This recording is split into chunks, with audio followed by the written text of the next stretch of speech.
गांव बड़गांव के पास एक पुरानी और वीरान हवेली थी जिसे लोग ठाकुर हवेली कहते थे। हवेली को लेकर गांव में कई तरह की बातें थीं।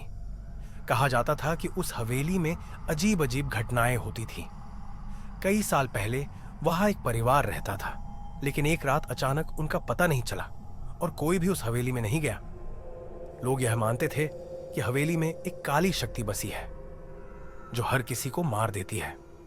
राहुल, विक्रम, अर्जुन और रोहित ये चार दोस्त थे जो शहर से बड़गांव आए थे।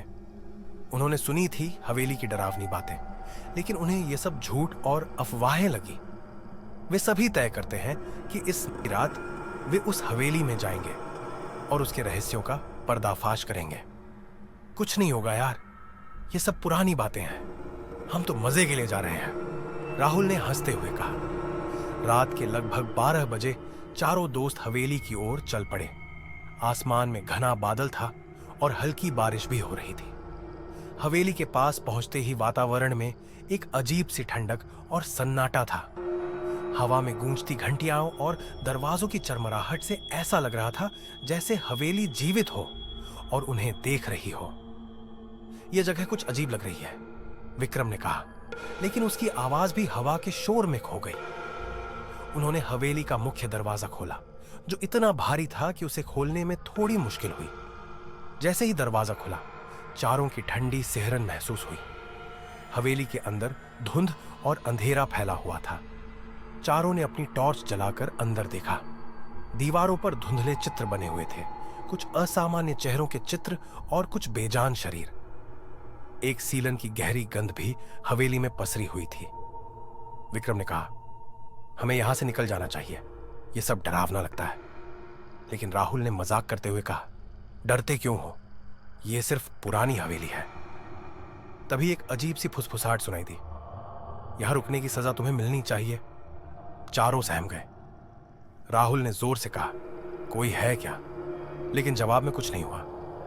अर्जुन ने कहा, चलो ऊपर चलते हैं। चारों ने सीढ़ियां चढ़ी, लेकिन जैसे ही वे पहले फ्लोर पर पहुंचे, अचानक से लाइट्स चली गईं। अब चारों के पास सिर्फ टॉर्च थी। एक अजीब गहरी आवाज सुनाई दी, जैसे हवेली में कोई चल रहा हो। यह क्या था? रोहित ने डरते हुए पूछा।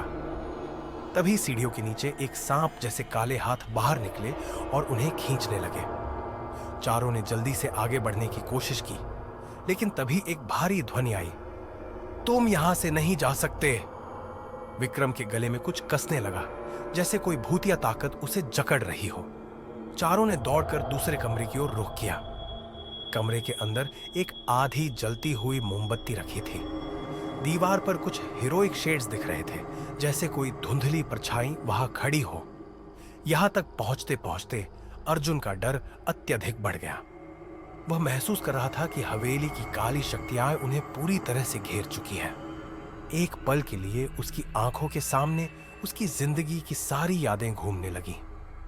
उसे समझ में आ गया कि यहां से निकलने का कोई रास्ता नहीं था। तभी उसने हनुमान जी का ध्यान किया और मन ही मन प्रार्थना करने लगा, हे हनुमान जी, आप मेरे साथ हो, कृपया हमें इस भूतिया हवेली से बचाइए, हम आपके भक्त हैं। अर्जुन ने दिल से प्रार्थना की, रामदूत हनुमान जी, मुझे आपकी शक्ति की आवश्यकता है, कृपया इस भयावह स्थिति से हमें बाहर निकालें।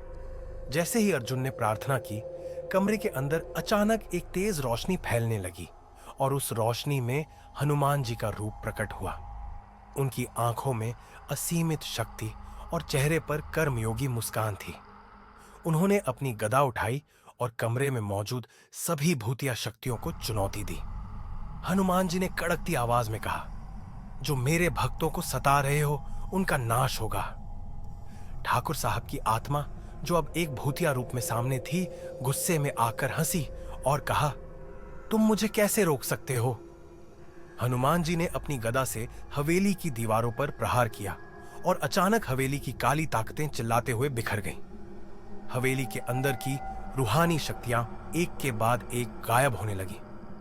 हनुमान जी ने अपनी भयानक शक्ति से हवेली को शुद्ध किया और कहा, अब तुम सभी सुरक्षित हो। ठाकुर साहब की भूतिया आत्मा विलीन हो गई और हवेली की दीवारें सामान्य हो गई। चारों दोस्त अब पूरी तरह से राहत महसूस कर रहे थे, क्योंकि वे जानते थे कि हनुमान जी ने उनकी जान बचा ली। हनुमान जी ने उन्हें आशीर्वाद दिया और कहा, अब तुम सब इस हवेली के रहस्य से मुक्त हो, लेकिन याद रखना, सच्ची श्रद्धा और विश्वास ही सबसे बड़ी शक्ति है। अगली नवमी को गांव वाले हवेली के पास गए।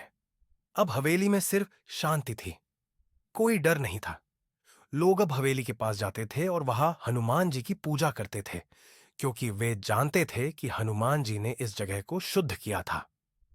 वह हवेली अब एक धार्मिक स्थल बन चुकी थी, जहां लोग हनुमान जी की पूजा करने जाते थे और उनकी शक्ति को महसूस करते थे। If you enjoyed this video, please give it a thumbs up and don't forget to subscribe to our channel for more content like this.